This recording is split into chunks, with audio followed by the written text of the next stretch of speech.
మనమంటే ఎవ్వరింట్లో అల్లం కేకులు కట్ చేసుకుంటాం, చుట్టాలు దోస్తులు పక్కింటోళ్ళని పిలుచుకొని బర్త్డే చేసుకుంటాం. కానీ లీడర్లు షిన్మోళ్ళు అట్లా కాదాయే.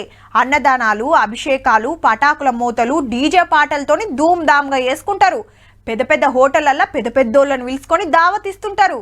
ఇక దేశంలో పెద్ద పెద్దోళ్ళు అయితే అంతకు మించి ఉంటది. అయితే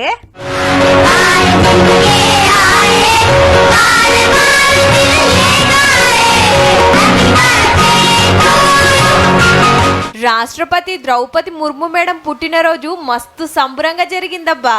పిల్లలు ముద్దుగా హ్యాపీ బర్త్డే పాట పాడుతుంటే ముర్ము మేడానిది చిన్న సంబురం కాదు.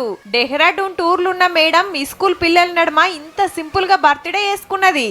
అలా పాటలకు కడుమోళ్ళంతా సప్పట్లు కొడుతుంటే రాష్ట్రపతి మేడం మాత్రం కండ్ల నిండా నీళ్లు తీస్తుంది. హగో సెక్యూరిటీ ఆఫీసర్ వచ్చి దస్తిచ్చిండు. పాడుతున్నది సినిమాల వాడే సింగర్లు కాదు, మరి అందులో ఈ స్కూల్లో చదివే పిల్లలు. కండ్లు లేకున్నా బంగారం అసంటి గొంతుతోని నా కోసం పాడుతుర్రని మేడానికి దుఃఖం ఆగలేదన్నట్టు.